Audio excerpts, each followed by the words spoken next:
वली नहीं बन सकते, अल्लाह के दोस्त नहीं बन सकते। अगर वली बनना है, लोगों के ऐप पे पर्दे डालना सीखो, शान सत्तारी का मजहर बनो, किसी के ऐप न खोलो।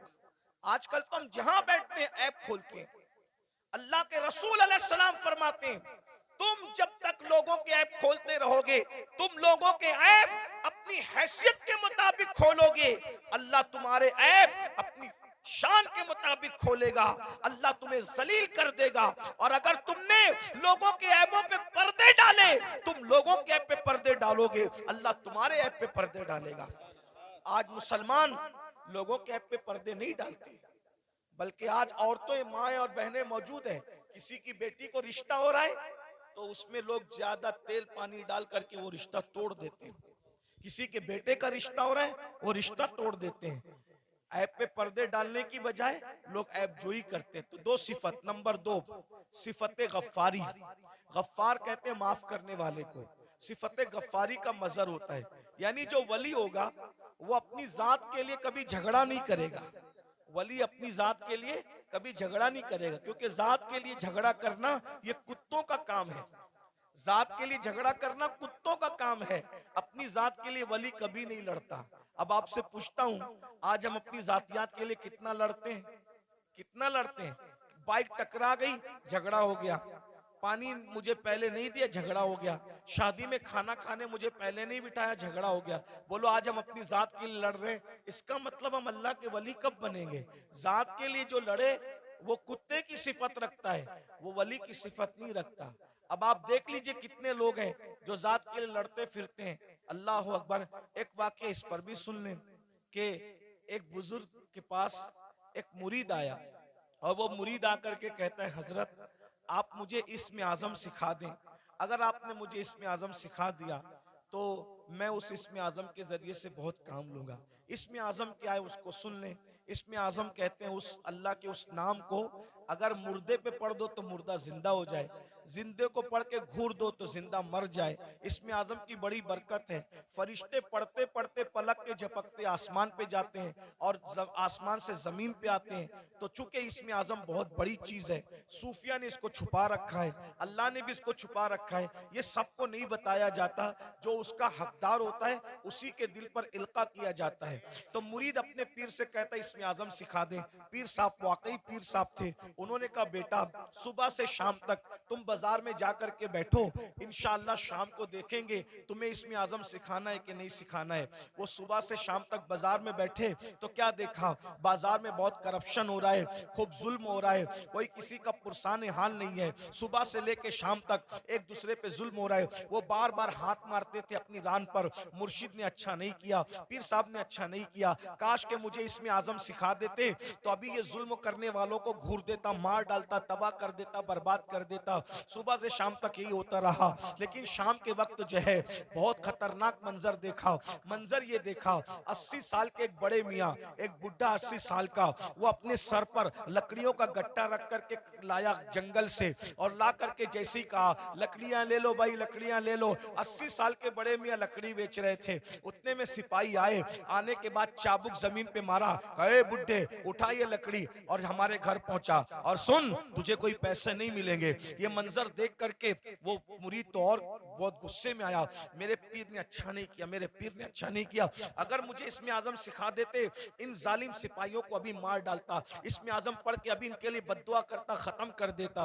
वो बड़े मियाँ 80 साल के बड़े मियाँ हाँपते कांपते उन्होंने फिर लकड़ी का गट्ठा उठाया सर पे और सिपाहियों के पीछे पीछे चले। ये भी पीछे पीछे चला, ले जाकर के गट्ठा रख दिया। रखने के बाद कहा अच्छा अब मैं चलूं। और उसके बाद वो बड़े मियाँ बेचारे न पैसा लिया। 80 साल के बुड्ढे को लकड़ी काटने में कितनी तकलीफ हुई होगी, कैसे उसने मेहनत से जमा किया होगा। लेकिन हाय रे जुल्म, अल्लाह अकबर, बहुत लकड़ी पहुंचा करके बिना मजदूरी लिए हुए, बिना रकम लिए हुए उन्होंने टरका दिया, वो चले गए।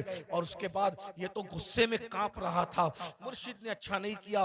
अगर अभी मुझे इसमें आजम मालूम होता, इन जालिमों को, इन गुंडों को इसमें आजम पढ़ करके कत्ल कर देता। जैसे ही मुर्शिद की खानका में पहुंचे, कहा हजरत आपने सिखा दिया होता, बाजार में क्या गंदगी है, क्या क्या जुल्म है, क्या जाती है। और शाम का वाकया तो बड़ा बदतरीन है हजरत, बड़ा इबरतनाक है। पूरा वाकया उस 80 साल के बड़े मियाँ का बयान किया तो पीर साहब सुन के हंसने लगे। हजरत मैं 80 साल के बुढ़े पे जुल्म बयान कर रहा हूँ और आप हंसते हैं। फरमाया वो जो 80 साल का बुढ़ा तू जिसको कह रहा है वो कौन है, तुझे मालूम है? नहीं मालूम है। कहा वो इस शहर का कुतुब है, कुतुब, वो इस शहर का कुतुब है और उसी ने मुझे इसमें आजम सिखाया है, उसी कुतुब ने मुझे इसमें आजम सिखाया है।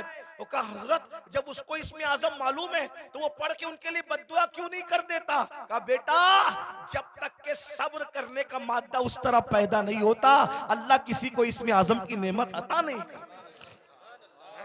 गौर कीजिए, यहाँ तो आज कोई छोटा मोटा आमिल बन जाए ना समा शबिस्तान रजा पढ़ के तो कहता है कि अगर तूने मेरी बात नहीं मानी तो तेरा पेशाब बंद कर दूंगा, मेरी बात नहीं मानी तो तेरा खानदान जो है वो तबाह कर दूंगा। भाइयों ये सब हाँ उनके होते हैं जो खाली खड़े होते हैं। ये कुतुब लोगों को देखो, ये अब्दाल लोगों को देखो, ये वली लोगों को देखो, इतना जुल्म सह रहे हैं मगर जात के लिए कभी बदला नहीं लेते। क्यों? इसलिए कि जात के लिए लड़ना वली का काम नहीं होता, जात के लिए लड़ना ये तो कुत्तों का काम होता है। वली वो होता है जो सिफते गफ्फारी का मजहर होता है, अपने दुश्मनों को माफ करता है, अपने मुजरिमों को माफ करता है। उस पर एक वाकया याद आ गया, हालांकि बात तवील हो रही है लेकिन बात वाकया याद आ गया, सुन लीजिए। आज छोटी छोटी बात पर आप लोग एक दूसरे पे केस करते हो, क्या जवाब दोगे अल्लाह? हैं बकरियों के तेरे आंगन में मेरे आंगन में बकरियों पर इतना बड़ा झगड़ा होता है कि मर्डर हो जाता है, कत्ल हो जाता है। कहां कहां तक बात पहुंचती, बारात देर से आई जल्दी आई उस पर जो है वो शादियां टूट जाती हैं। इतना महर है कि उतना महर है उस पर शादियां टूट जाती है। मेरे भाइयों सोचो, सब्र नहीं हमारे अंदर और जब तक सब्र नहीं होगा हम अल्लाह वाले नहीं बन सकते। एक दिन क्या हुआ, इमाम हुसैन के कातिलों में से कातिल मदीने मुनव्वरा आया, मदीने तैयबा आया। और जब मदीना तैयबा आया तो लोगों ने सोचा कि कातिल इमाम हुसैन, कातिलों में से कातिल मदीने मुनव्वर आया तो सारे मदीने वालों ने इमाम हुसैन की मोहब्बत में अपने दरवाजे बंद कर दिए, सबने दरवाजे बंद कर दिए, सबके दरवाजे बंद हो गए। इमाम ज़ैनुल आबिदीन का दरवाजा हमेशा बंद रहता था, किसी से मिलते नहीं थे। लेकिन जब उनको किसी ने इत्तला दी हजरत करबला में का एक शख्स जो आपके बाबा का कातिल है वो मदीने मुनव्वर आया और सबने अपना दरवाजा बंद कर दिया। इमाम ने अपना दरवाजा खोल दिया, कहा उसको बुला कर लाओ। वो आया, इमाम ने दस्तरखान बिछाया, उसको खाना खिलाया, पानी पिलाया, उसने खाया भी पिया भी और खाने और पीने के बाद कहा ऐ अली, इमाम ज़ैनुल आबिदीन का असली नाम अली है, कहा ऐ अली शायद तुमने मुझे पहचाना नहीं या शायद तुम मुझे भूल गए। आपने फरमाया कैसे नहीं पहचाना?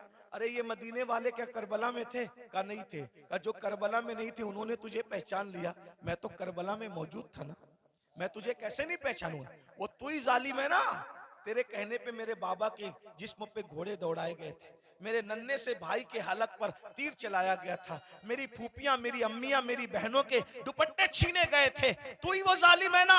अल्लाह अकबर। जब उसने ये सुना लरस गया, हाँ मैं वो हूँ। आपने पहचाना कहाँ? पहचानने के बाद भी ये सुलूक किया? तो इमाम ज़ैनुल आबिदीन ने फरमाया जो तूने किया वो तेरे खून की तासीर थी, जो मैंने किया ये मेरे घर की रिवायत है।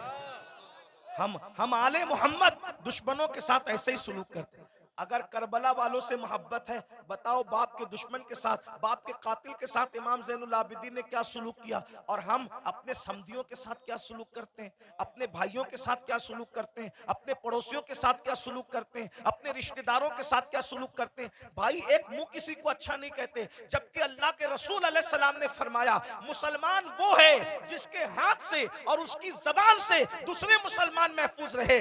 आज ना हमारे हाथ से कोई महफूज है ना हमारी जबान से कोई महफूज है। जब भी जबान खोलते हो तो ऐसे तीर चलाते हो, नश्तर लगाते हो लोगों के दिल पर। याद रखना तलवारों के जख्म तो भर जाते हैं, जबान के जख्म भरा नहीं करते। कैसा कलमा पड़ा है, नबी तो वो मुसलमान बनाने आए थे कि जिसके हाथ से जिसकी जबान से दूसरे मुसलमान महफूज रहे। ना आज हमारे हाथ से कोई महफूज है ना हमारी जबान से कोई महफूज है। तो बताओ नबी वाले मुसलमान हो या अपनी तबीयत वाले मुसलमान हो?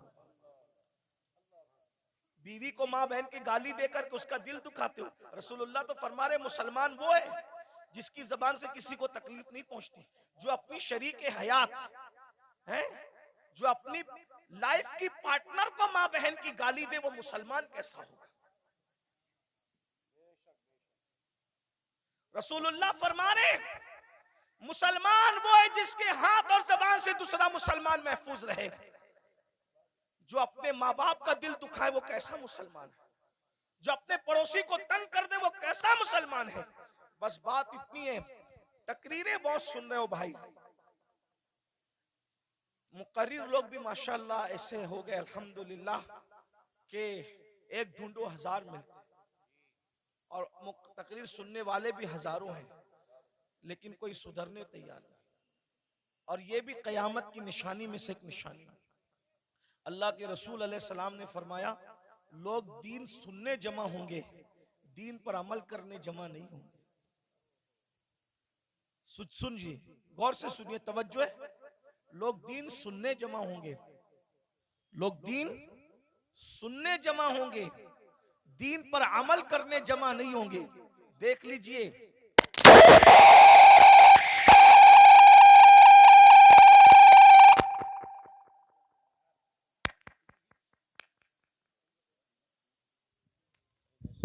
किसी की बच्ची मदरसे में रह गई है, वो रो रही है, उसके माँ बाप जहाँ भी हैं वो अपने बच्चे को जाकर के ले ले, वो रो रही है, छोटी सी बच्ची।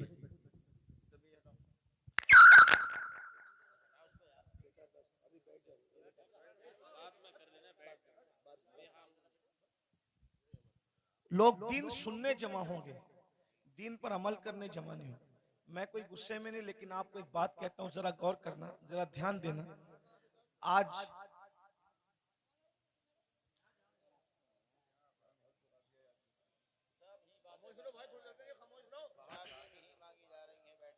दुरूशी पढ़ने आप लोग सल्लल्लाहु अलैहि वसल्लम, सलात व सलाम अलैका या रसूल अल्लाह सल्लल्लाहु अलैहि वसल्लम। लोग दीन सुनने जमा होंगे, क़यामत की निशानियों में से एक निशानी है, दीन पर अमल करने जमा नहीं होंगे। अभी देखिए सुबह का वक्त है, कारोबार का वक्त है, संडे भी नहीं है, आज संडे नहीं है ना, वर्किंग डे है ना। लेकिन आपको मैं सलाम करता हूँ, आप लोग आराम छोड़ के, नींद छोड़ के, दुकान छोड़ के, कारोबार छोड़ के आए, क्या सुनने के लिए? दीन सुनने के लिए। लेकिन अगर इनमें किसी को कहा जाए कि वादा करो कि आज के बाद तुम नमाज नहीं छोड़ोगे, तो हाथ नहीं उठेंगे लोगों के। और अगर हाथ उठ भी गए तो वो आज ही जोहर से पहले वादा किया, लेकिन जोहर में नहीं पहुंचेगा। ये हंसने की बात नहीं, ये दुख की बात। ये यानी कि माज अल्लाह कहीं ना कहीं जलसा करना जो वो एक रस्म बन गया, कहीं बिजनेस बन गया, कहीं शो बन गया, ये हालात हो गए। हम अल्लाह को मुंह क्या दिखाएं? अल्लाह को मुंह दिखाना है भाई। अगर जज के सामने कल तारीख हो ना, तो बड़े बड़े लीडरों को रात को नींद नहीं आती कि सुबह अदालत में खड़े होना है जज के सामने। हालांकि दुनिया का जज रिश्वत लेकर भी फैसला बदल सकता है, दुनिया का जज मुंह देखकर फैसला कर सकता है, दुनिया का जज चेहरा देखकर फैसला कर सकता है, लेकिन वो आदिल जिसकी बारगाह में अंबिया भी कांपेंगे, जिसकी बारगाह में अंबिया उसके महबूब भी नफसी नफसी पुकारेंगे, जिसकी बारगाह में फरिश्ते भी कांपेंगे, थर थर कांपेंगे। अल्लाह कुरान में फरमाता है यौम यक़ूमुर रूह वल मलाइका सफ़्फ़न ला यतकल्लमूना इल्ला मन अज़िन, कि जिब्रील और सारे फरिश्ते अल्लाह की हैबत से थर थर कांपेंगे। अरे जहां जिब्रील भी कांप रहे होंगे, हम अल्लाह को क्या मुंह दिखाएंगे? ये जन्नत को जितना आसान और सस्ता समझ रखा है हमने, आप लोगों ने, इतनी सस्ती नहीं है। मैशर में पता चलेगा कि जो मुखलिस उलमा हमें नसीहत करते थे, हमें कान से सुन के दूसरे कान से उड़ा देते थे, हम उनकी बातों को नहीं लेते थे, उनकी बातों पर अमल नहीं करते थे, उस वक्त तुम पछताओगे। मगर उस वक्त का पछताना काम नहीं आएगा मेरे भाई। अगर होश के नाखून लेना है तो आज ले लो, संवरना है तो आज संवर लो, सुधरना है तो आज सुधर लो। एक बात मुझे याद आई, अब अगला उन्वान में नहीं पेश करता, 5 मिनट में अपनी बात पूरी कर लेता हूँ 5 मिनट के अंदर, इसलिए कि आप सब बहुत अच्छे से सुन रहे हैं। लेकिन कहीं ना कहीं हमारे अंदर कमी है कि कुछ लोग यहाँ पे मेरे करीब गड़बड़ कर रहे हैं, उनको इस बात की अहमियत नहीं है। तो कोई बात नहीं, मैं 5 मिनट में बात पूरी कर लेता हूँ। इतना सुनिए, मुझसे और अल्लाह क्या क्या पूछेगा, आपसे मुझसे अल्लाह क्या क्या पूछेगा पता है? कुरान कहता है फमन यअमल मिस्काल ज़र्रतिन खैरन यरा वमन यअमल मिस्काल ज़र्रतिन शर्रन यरा। एक जर्रे के बराबर नेकी की होगी, अल्लाह तुम्हें वो भी दिखाएगा, और एक जर्रे के बराबर बुराई की होगी, अल्लाह तुम्हें वो भी दिखाएगा। साहबे किराम ने इस आयत के नुज़ूल के बाद पूछा कि अल्लाह हमसे क्या क्या पूछेगा, तो आका इरशाद फरमाते हैं अगर तुमने नाखून के अंदर किसी की दीवार की मिट्टी भी खुरची होगी तो अल्लाह क़यामत के दिन उस मिट्टी के बारे में भी तुमसे पूछे। अगर तुमने पिस्सू को, पिस्सू समझते हैं? पिस्सू, पिस्सू बहुत छोटा सा बारीक कीड़ा होता है, नजर भी नहीं आता, लेकिन चमड़ी पे बैठता है, काटता है तो आदमी झुंझला जाता है। अगर तुमने पिस्सू को गाली दी होगी तो अल्लाह पूछेगा कि तूने पिस्सू को गाली क्यों दी थी, क्योंकि वो मेरी मखलूक है। अगर तुमने खटमल को गाली दी थी तो अल्लाह तुमसे खटमल को गाली देने के बारे में भी पूछेगा। ये यहाँ जो दादागिरी, गुंडागर्दी, बाबागिरी जो कुछ कर रहे हो और फिर सोचते हो कि जन्नत हाथ से नहीं जाने वाली, अल्लाह अल्लाह है, अल्लाह अल्लाह है। मैं बार बार कौम को कहता हूँ, जो नबियों के बेटों को जहन्नम में डाले वो अल्लाह है, जो नबियों की औरतों को जहन्नम में डाले वो अल्लाह है, जो नबी के सगे चचा को जहन्नम में डाले वो अल्लाह है। अल्लाह अल्लाह है। इतना बेपरवाह मत हो जाइए, इतना बेपरवाह मत हो जाइए, इतना बेपरवाह मत हो जाइए। नबी का सगा चचा इब्राहिम खलीलुल्लाह जैसे नबी का सगा चचा आजर बिच्छू की शक्ल में जहन्नम में डाला जाएगा। बताओ बताओ मेरे भाइयों, किस किस किस धुन में हो, किस मस्ती में हो, किस गफलत में हो? नूह अलैहिस्सलाम की एक बीवी जहन्नम में डाली जाएगी, नूह की बीवी, उलुल आज़्म पैगंबर की बीवी जहन्नम में डाली जाएगी। ये बहनें क्या समझ रही है कि कलमा पढ़ के जन्नत शरीफ मिल जाएगी?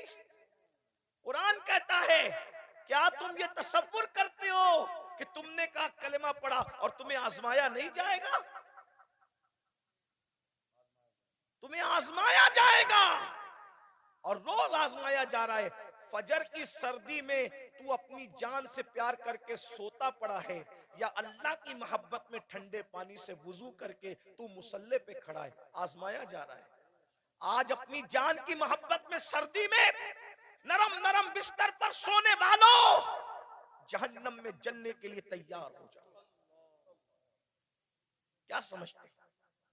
जो लोग आपको ये कहते हैं ना, काश के कोई बुरा ना माने, और अगर किसी को दीन हक की बात सुनने में बुरा लग जाए तो लगता रहे। बहुत कुछ सोचकर बना हूं मौजे दरिया का हरीफ, वरना मैं भी जानता था आफियत साहिल में है। एक कड़वी कसेली बात सुनने के लिए हिम्मत इसीलिए जुटाता हूं कि पूरी दुनिया मुझे गाली दे, लेकिन सिर्फ मेरा अल्लाह और मेरा रसूल मुझसे खुश हो जाए बस। जो पिया को भाई अख्तर वो सुहाना राग है, जिससे ना खुश है पिया वो रागनी अच्छी नहीं। जो आपको जलसों में कहते हैं ना, इनका चेहरा देखो और जन्नत में जाओ, इनका चेहरा देखो जन्नत में जाओ, अमीनुल कादरी का चेहरा देखो जन्नत में जाओ, ये शैतान ने इनकी फिक्र को अगवा कर लिया है। वो तुम्हें जहर दे रहे हैं, जहर। कोरोना का वायरस इतना खतरनाक नहीं है, बदअमली और बदअकीदगी के बाद भी जन्नत का टिकट बांटने का वायरस इतना खतरनाक है। कोरोना किसी को होगा तो वो अकेला मरेगा। ये गंदगी जो आएगी ना, कि बेअमली के बाद भी, जिना के बाद भी, बदकारी के बाद भी, हरामकारी के बाद भी सिर्फ सलीम मियाँ को देखो जन्नत में जाओ, अमीनुल कादरी को देखो जन्नत में जाओ, और मुफ्ती साहब को देखो जन्नत में जाओ। मेरे भाई, जिनको देख देख करके जन्नत बांट रहे हो, क्या तुम्हारे पास कोई गारंटी है कि ये लोग भी जन्नत में जाएंगे? हैं? बताओ ना। खिलवाड़ न करो। ये कौम बहुत भोली है, ये हमारी बातों पर यकीन करती है, लेकिन मेरी कौम के नाजिमों, मेरी कौम के वाइजों, उलमा नहीं करते। जो वाकई आलिम रब्बानी वो ये काम नहीं करता। उसको पड़ी नहीं है प्रोग्राम की, कोई बुलाए तो बुलाए, कोई नहीं बुलाए तो बुलाए। जिन्होंने धंधे पानी शुरू कर रखे हैं वो तुम्हारी चापलूसियां करते हैं, और तुम भी नारे लगाते हो, इनको देखो जन्नत में जाओ, और फिर उसके बाद आप सिर्फ जब देख करके जन्नत मिलेगी, कोई बेवकूफ है फजर पढ़ने के लिए उठेगा? कोई बेवकूफ है जो चेहरे पे दाढ़ी रखेगा? कोई बेवकूफ है जो मुसल्ले पे रोएगा? अरे तुमने किसको देखा? सलीम मियां का नाम इसलिए ले रहा हूं कि ये मेरा भाई है, बुरा नहीं मानेगा मेरा भाई, मैं जानता हूं, अब मेरा हक है। आपने सलीम मियां को देखा ना, आपने अमीनुल कादरी को देखा, आपने मुफ्ती साहब को देखा ना। आओ मैं उसकी बात करूं जिसने सलीम मियां को नहीं, सलीम मियां के जद्दे करीम को देखा। किसको? किसको? खुदा को देखने वाली जो आंखें हैं वो मुस्तफा जाने रहमत की आंखें हैं।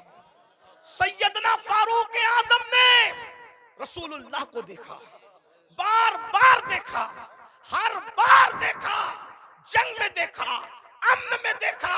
अरे उमर तो ऐसे नमाजी थे कि पहली सब में नमाज पढ़ते थे, फिर भी हालत नमाज में कंकियों से नबी का चेहरा देखते थे। ऐसा नबी को देखने वाला, ऐसा नबी को देखने वाला। लेकिन जब उसी उमर इब्ने खत्ताब का आखिरी वक्त आया, उसी उमर इब्ने खत्ताब का, कौन उमर जिसका जिक्र तौरात में है, जिसका जिक्र इंजील में है, जिसका जिक्र कुरान में है, जिसके मशवरे की ताईद में कुरान की 22 आयतें नाजिल हुई है मेरे भाइयों, 22 आयतें। ये जो वत्तखिज़ु मिन मकाम इब्राहीम मुसल्ला किसकी आयत, किसकी ताईद में आई? फारूक आजम की ताईद। जब रसूलुल्लाह ने काबे का तवाफ किया, काबे का तवाफ किया, सुन लो उमर कौन है, हमसे सुनो सैयदों से उमर कौन है, फारूक आजम कौन है? अल्लाह अकबर। फारूक आजम कौन? जब रसूलुल्लाह ने काबे का तवाफ किया तो सहाबा से मशवरा किया कि वाजिबुत तवाफ जो नफिल नमाज है कहाँ पढ़ी जाए। सहाबा का दिल खुश करने के लिए किसी ने कहा काबे के अंदर पढ़िए, किसी ने कहा हतीम में पढ़िए, किसी ने कहा यहाँ पढ़िए, किसी ने कहा वहां पढ़िए। फारूक आजम ने कहा या रसूल अल्लाह, जहाँ आपके दादा इब्राहिम अलैहिस्सलाम के कदम का निशान है वहां पर आप नमाज अदा कीजिए। अभी उमर ये कह ही रहे थे कि जिब्रील आ गए, कहने लगे वत्तखिज़ु मिन मकाम इब्राहीम मुसल्ला, जहाँ आपके दादा इब्राहिम के कदमों का निशान है उसको अपना मुसल्ला बना लीजिए। शराब की हुर्मत की बात फारूक आजम के मशवरे की ताईद में, पर्दे की बात फारूक आजम के मशवरे की। और कौन फारूक आजम जिसके बारे में कहा मेरे बाद अगर कोई नबी होता उमर इब्ने खत्ताब होता। कौन फारूक आजम? जब फारूक आजम आ रहे हैं, जिब्रील अलैहिस्सलाम रसूलुल्लाह की बारगाह में मौजूद हैं, तो जिब्रील ने फारूक आजम को देख के मुस्कुराया। मेरे सरकार ने कहा क्यों मुस्कुरा रहे हो जिब्रील? हुजूर आपका यार उमर आ रहा है। तो आका ने फरमाया क्या मेरे उमर को आसमान वाले भी पहचानते? मेरे उमर को आसमान वाले भी पहचानते? तो जिब्रील अलैहिस्सलाम कहते हैं हुजूर जमीन वालों से ज्यादा उमर को आसमान वाले पहचानते। और सरकार ने कहा जरा मेरे उमर की शान बयान कर दो जिब्रील। तो जिब्रील ने एक जुमले में शान बयान की, कहते हैं या रसूल अल्लाह, अगर मैं हजरत नूह की उम्र के बराबर यानी 1000 साल की उम्र लेकर के आऊं और उमर की फजीलत बयान करता रहूं करता रहूं करता रहूं करता रहूं तो 1000 साल खत्म हो जाएंगे मगर उमर की फजीलत खत्म नहीं हो सकती। इतनी बड़ी हस्ती है ना। रसूलुल्लाह को देखा, रसूलुल्लाह को देखा। अब सुन लो उनका जिंदगी का आखिरी वक्त। फारूक आजम शहीद है, फारूक आजम शहीद हैं। अल्लाह अकबर। और किस हालत में शहीद हैं? हालत नमाज में। आखिरी वक्त आ गया, चारपाई पर फारूक आजम लेटे, पूरा जिस्म खून से लहू लहान है। फारूक आजम लहू लहान है पूरा जिस्म।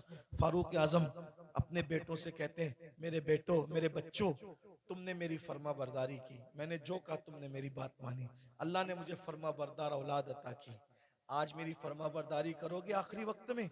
लोगों बच्चों ने कहा जी हुजूर जरूर करेंगे। फरमाया एक काम करो, मुझे चारपाई से उठा के जमीन पे डाल दो। देखो ये फारूक आजम के आखिरी लम्हात है, ये उनकी आजिज़ी है, ये उनकी इनकिसारी है, ये उनका इखलास है। जन्नत का कहाँ ख्वाब देख रहे हो भाइयों? ना वुजू आता है ना गुस्ल आता है। 2 रकअत नमाज जुमा पढ़कर ऐसे भागते हो जैसे स्कूल की छुट्टी होने पे स्कूल के बच्चे भागते हैं। भाइयों जरा सोचो ना, जरा गौर करो ना, जरा गौर तो कीजिए, अपने आप पे रहम कर लीजिए। हम में से कोई अल्लाह के अजाब को बर्दाश्त करने की ताकत नहीं रखता, हम में से कोई जहन्नम का सामना करने की ताकत नहीं रखता। मत अब धोखा दीजिए अपने आप को, मत फरेब कीजिए अपने आप से, अपनी आखिरत को तबाह मत कीजिए। वो मुसलमान बनिए जैसे हुजूर मुसलमान बनाने आए थे। सैयदना फारूक आजम फरमाते हैं, मुझे चारपाई से उठाकर जमीन पे डाल दो। जब जमीन पे डाल दिया गया तो फारूक आजम खाक पर अपने चेहरा रगड़ने लगे और रोकर कहते, अल्लाह उमर की बख्शिश कर दे। जिसको रसूलुल्लाह ने जन्नत की बशारत दी, उसकी जिंदगी का एंड ये है। उमर की, ये उनका खौफ खुदा है, ये उनकी आजिजी है, ये उनकी इनकिसारी है। अल्लाह उमर की बख्शिश कर दे, मगफिरत कर दे। रो रहे हैं, मैं उमर क्या जवाब दूंगा तेरी बारगाह में, उमर क्या हिसाब देगा तेरी बारगाह में। इधर का चेहरा रगड़ते हैं, इधर का गाल रगड़ते हैं और अल्लाह की बारगाह में कहते हैं, मुझे माफ कर दे, मेरे बुढ़ापे पे रहम कर दे। किसी ने कहा, अमीरुल मोमिनीन आप तो वो है ना, आप वो हैं कि आपने इतना फतुहात, इतने फतुहात किए, ये काम किया दीन का, ये काम किया दीन का, ये काम किया दीन का। सर उठा के कहते हैं, ओ मनकबत पढ़ने वाले खामोश, ये मनकबत पढ़ने का टाइम नहीं। क्या कहा? ये मनकबत पढ़ने का टाइम नहीं है। और हम तो माइक पर अपनी फजीलत सुन के खुश होते हैं, जबकि वो सही भी नहीं होती, झूठ झूठ होती है, झूठ झूठ होती है। अस्तगफिरुल्लाह। बहुत सारे नाजिम लोग 25,000 20,000 सिर्फ झूठ बोलने का लेते हैं। उस कौम को बर्बादी से कौन रोक सकता है जो कौम झूठ बोलने के लिए 25,000 रुपया देती है? आना सलीम मियाँ की करामत गढ़ के बयान करना 25,000 लोग, अमीनुल कादरी करामत बयान करना 25,000 लोग, मुफ्ती साहब के बारे में बताना, इन जैसा तो आलिम रब्बानी जो है वो 200 साल में हुआ ही नहीं है, ये सब कहना। अरे सुनने वालों, तारीफ सुनने वालों, अल्लामा शरफुद्दीन यहिया मनीरी कहते हैं, दुनिया में जितना बड़ा दावा करेगा, कयामत के दिन उतनी बड़ी दलील अल्लाह को पेश करनी पड़ेगी।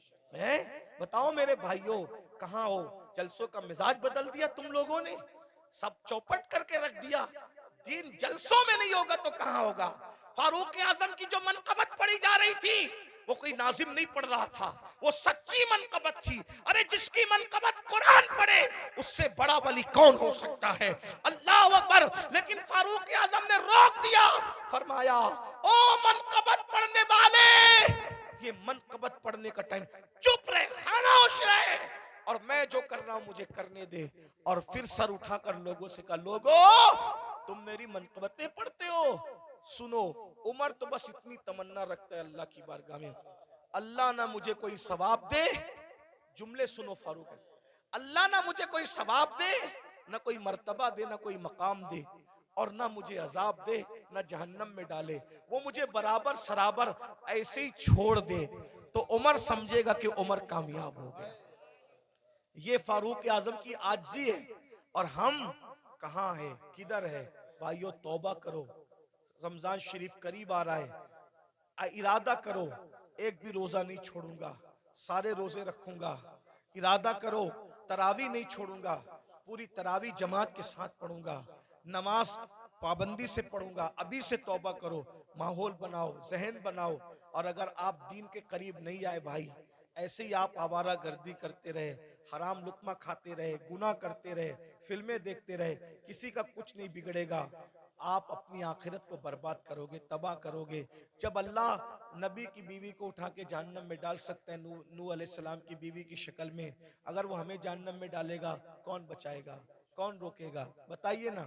नूह अलैहिस्सलाम अपनी बीवी को बचाएंगे? बोलो, नहीं बचाएंगे, बीवी को नहीं बचाएंगे। क्यों? इसलिए कि नबी जानता है जिसमें अल्लाह की रजा उसमें मेरी रजा है। नबी जानता है जिसमें अल्लाह की रजा उसमें मेरी रजा। इब्राहिम अलैहिस्सलाम अपने चचा को बचाएंगे? नहीं बचाएंगे, जिसमें अल्लाह की रजा उसमें मेरी रजा।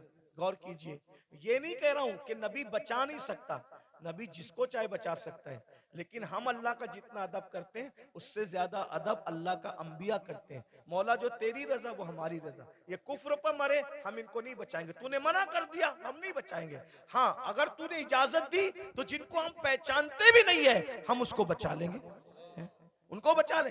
नबी साहिब इख्तियार होता है, मजबूर नहीं होता। लेकिन नबी की अल्लाह से मोहब्बत और अल्लाह की बारगाह का अदब यह है कि कोई नबी अल्लाह का कहना नहीं तोड़ेगा। एक आखिरी बात आई, मैं वो बात कहने चला था, फिर बीच में बात आ गई। हम अल्लाह को क्या जवाब दें? लोग जिना कर रहे हैं, ये नौजवान छोकरे आज के 16-16, 17-17 साल की उम्र में जिना करते हैं, लड़के लड़कों के साथ बदकारियां करते हैं, क्या क्या जुर्म करते हैं, बुराइयां करते हैं। अल्लाह को क्या जवाब दोगे? अल्लाह के सामने बोल पाओगे कि हम जिना करके आए? बोलो, अल्लाह के सामने बोल के आओगे हम औरतों के पाप की नजर डाल के आए? अल्लाह के सामने बोल पाओगे कि हम बदकारी करके? बताओ, कुछ बोल पाओगे? नहीं बोल पाओगे। भाई, हम जब अपने पीर के सामने नहीं बोल सकते तो अल्लाह के सामने क्या जवाब दें? मेरे इमाम कहते हैं, करीम अपने करम का सदका, लई में बेकद्र को न शर्मा, तू और रजा से हिसाब लेना, रजा भी कोई हिसाब। और कहते हैं, सदका प्यारे की हया का, न ले मुझसे हिसाब, बख्श बे पूछे लजाए को लजाना क्या है। बहुत कठिन मंजिल है। हदीस पाक में आता है, अल्लामा इब्ने कसीर ने इस हदीस को लिखा है कि अल्लाह ईसा अलैहिस्सलाम को अपनी अदालत में खड़ा करेगा। किसको? किसको? पहचानते हो ईसा अलैहिस्सलाम को?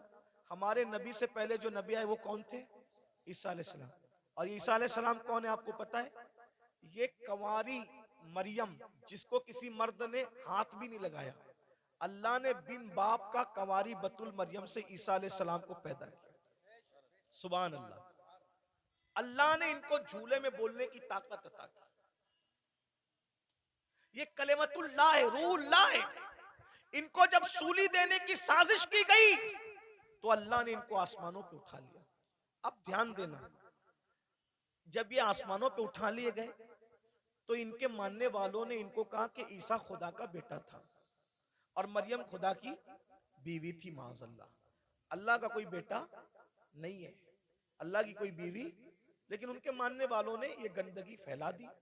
तो अल्लाह उन मानने वालों ने जो गंदगी फैलाई ना, उस गंदगी के खात्मे के लिए, यानी अल्लाह हजरत ईसा से हिसाब लेने के लिए नहीं, तवज्जो, अल्लाह जानता है कि ईसा पाक है, मासूम है, उन्होंने कोई कसूर नहीं किया, लेकिन मैदान महशर में ईसाइयों को, क्रिश्चियन को रुस्वा करने के लिए, ईसाइयों को रुस्वा करने के लिए अल्लाह हजरत ईसा को अपनी अदालत में खड़ा करेगा। और अपनी अदालत में खड़ा करके अल्लाह पूछेगा कि ऐ ईसा, क्या तुमने इन ईसाइयों को, अपने मानने वालों को यह कहा था कि तुम अल्लाह के बेटे और तुम्हारी मां अल्लाह की बीवी? तुमने ये बात कही थी? एक अल्लाह कौन सा सवाल करेगा? एक। हालांकि वो खुद बयान कर चुका कुरान में कि ईसा ने ऐसी कोई बात अलैहिस्सलाम नहीं कही, बयान हो गया सब। लेकिन वहां ईसाइयों को रुस्वा करने के लिए और शान ईसा को बताने के लिए कि ईसा अलैहिस्सलाम का दामन इस गंदगी से पाक है, अल्लाह पूछेगा तुमने ये बात कही थी ईसा? एक सवाल, अल्लाह सिर्फ एक सवाल करेगा ईसा जैसे पैगंबर से, उस मासूम से। तो मेरे आका की हदीस है, इसी एक सवाल पर ईसा अल्लाह से इतना डर जाएंगे कि उनके हर हर बाल से खून की फुहार निकलेगी, हर हर बाल से खून की फुहार। अल्लाह ने मुझसे सवाल कर लिया, मैं जवाब क्या दूं? अब बताएं, जब मासूम से अल्लाह सवाल करे तो उनके बाल बाल से खून की फुहार निकलेगी। पूरी जिंदगी हमने नमाज नहीं पढ़ी, अल्लाह पूछेगा तूने नमाज क्यों नहीं पढ़ी थी? क्या जवाब होगा? हैं? क्या जवाब? रात के 3-3 बजे तक गंदी फिल्में देखते थे, क्या जवाब होगा? दोस्ती लड़कों से इसलिए करते थे कि उनके साथ बदकारी करें, हैं? कौमे लूत का अमल करें। आका फरमाते हैं, जे कौमे लूत का अमल करने वाले लोग जिस बस्ती में रहते हैं, बस्ती वालों को मालूम है, मना नहीं करते, अल्लाह उस बस्ती पर एक दिन में 36 मरतबा लानत नाजिल करता है।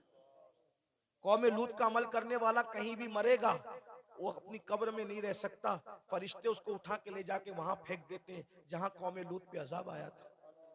भाइयों, अपनी आखिर ये दुनिया है। एक गालिब ने इसीलिए कहा था, डुबाया मुझको होने ने, न मैं होता तो क्या होता।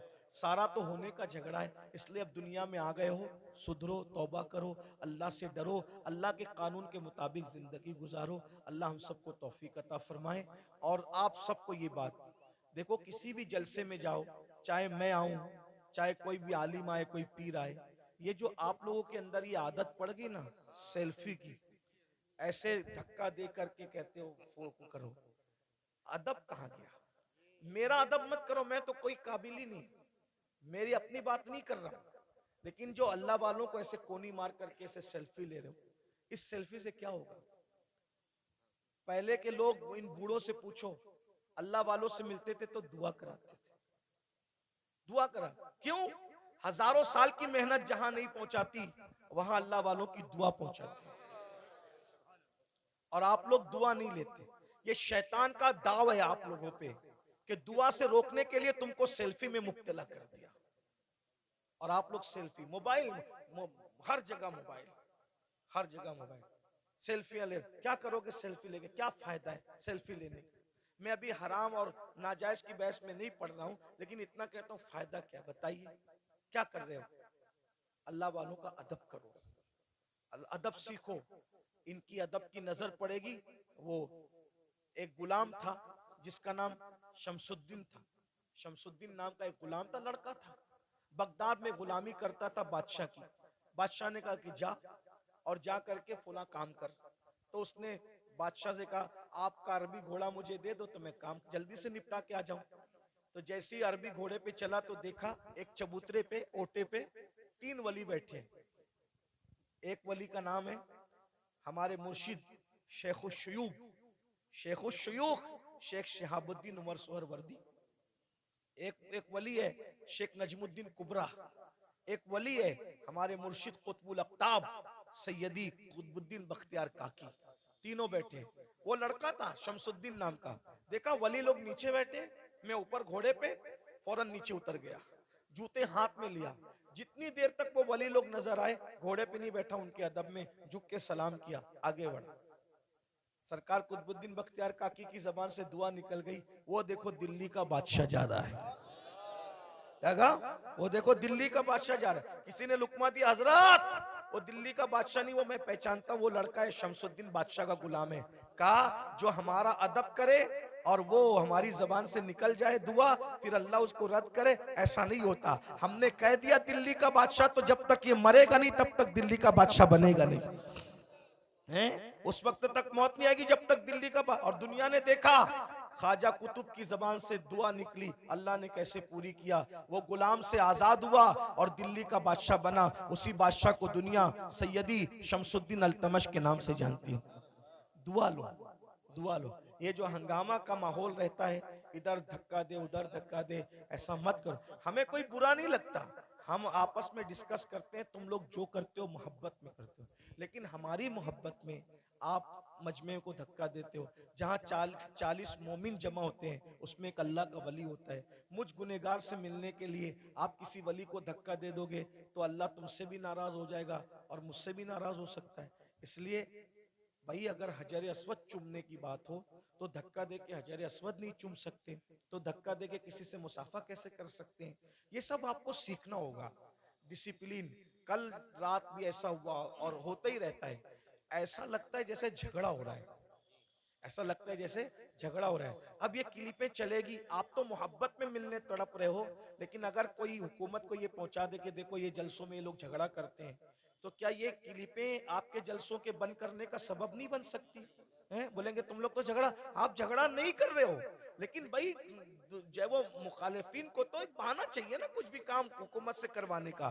तो आप यही महफिल नहीं जिसमें मैं हूं वही नहीं, कोई महफिल हो, आप डिसिप्लिन का मुजाहरा करें।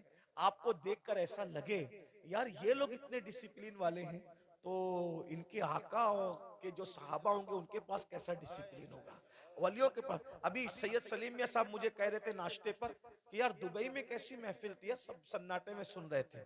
तो मैंने कहा भाई आपको सीखना होगा। देखो अपने को आज तक जो हुआ मामलात मेंटेन करने होंगे, माहौल बनाना होगा। और मैं आप मुंतजिमिन से कहता हूँ स्टेज पे सिर्फ उलमा को बिठाया करो। ये जो स्टेज का मेयार आपने खराब किया है ना मुंतजिमिन ने, फला सेठ भी बैठ रहा है, फला सेठ, सेठ लोगों को कुर्सी दो नीचे, समझे? हर जगह सेठों के बिठाने की नहीं होती। जिसका जो हमारे दादा मुर्शिद हुजूर मुफ्ती आजमीन के दौर में कभी कोई दाढ़ी मुंडा कोई सेठ स्टेज पे बैठ नहीं सकता, स्टेज पे सिर्फ उलमा बैठते थे।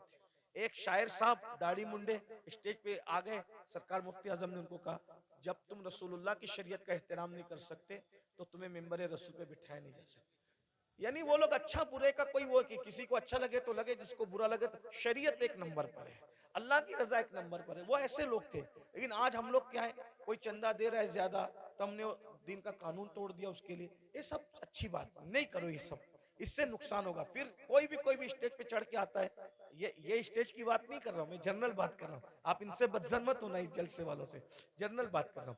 तो ये सब मत करो। जिसका जहां मकाम है, उलमा जहां बैठते हैं उलमा बैठे, सेठ लोग मुखैर लोग जहां बैठते हैं उनको कुर्सी दे के बिठा दो, सियासी लीडर आना है उनको कुर्सी दे के बिठा दो, सबको इज्जत दो। मैं ये नहीं कह रहा हूं किसी को जलील करो, सब हुजूर का जो उम्मती है वो इज्जत के काबिल है, लेकिन जो कुर्सी पे बैठे उसको कुर्सी दे दो, अच्छे से बिठा दो।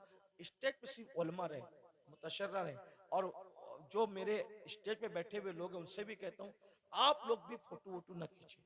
देखो हमारे बुजुर्गों ने फरमाया कि अगर आलिम दीन अगर जो है वो सुन्नत तर्क करेगा तो पब्लिक फर्ज पढ़ना छोड़ देगी, समझे।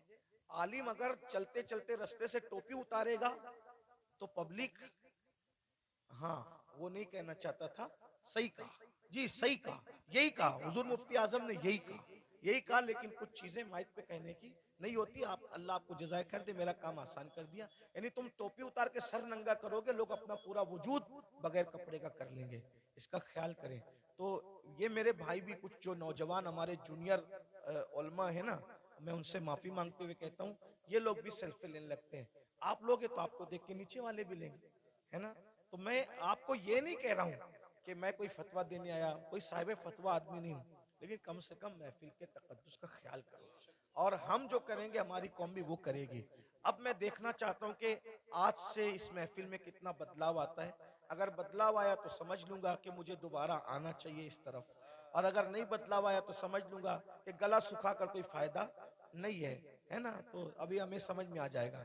अब आगे का प्रोग्राम आप सुने, क्या प्रोग्राम है आगे? अच्छा वहाँ ये सलीम अस्सलाम वालेकुम वरहमतुल्लाहि वबरकात।